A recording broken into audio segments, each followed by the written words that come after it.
very good morning and welcome to the RANsquawk European Rundown for today, Tuesday the 16th of November.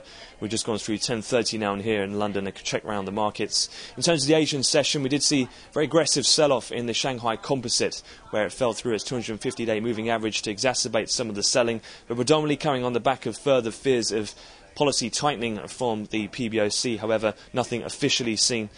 But again, those fears did weigh on commodity prices as well, and we do trade lower in WTI crude futures at the moment, down around close to $1 on the session. That has contributed to a lower equities performance so far in Europe, where we're down around 1% or so in the core European and peripheral bourses. In particular, basic materials and financials have been the weakest performing there. Elsewhere, it has been very much driven today's session in the flows by economic data from the UK. Firstly, we had the latest CPI reading, where year-on-year came in higher than expected at 3.2%, which does mean that Mervyn King, the Bank of England governor, will have to write his fourth letter of this year to the Chancellor to explain why it continues to be over the 3% level. We'll be expecting that. Comments from King at 10:30 London time. That did cause a brief rally in the pound. And elsewhere, economic data from the Eurozone and Germany also did give the euro a bit of a boost around a short while ago, half an hour back, where we saw around a 40 pip rally in the euro on the back of the ZW German number coming in much stronger than expected in positive territory.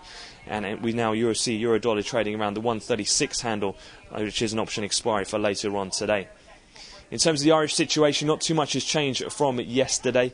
In terms of much of the press and comments seen so far, it seems as though they continue to say that they haven't heard of any application for aid from Ireland, as according to the ECB's Constantia and also EU officials. However, it does seem that they are in close contact at the moment.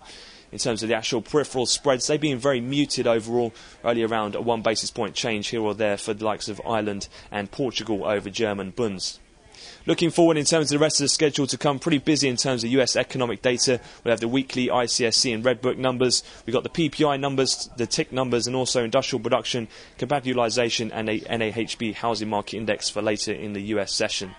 Also as well for the energy traders, the API all inventory numbers, they're due after market. And in fixed income, we'll have the New York Fed conducting another Fed outright Treasury coupon purchase later on in the session.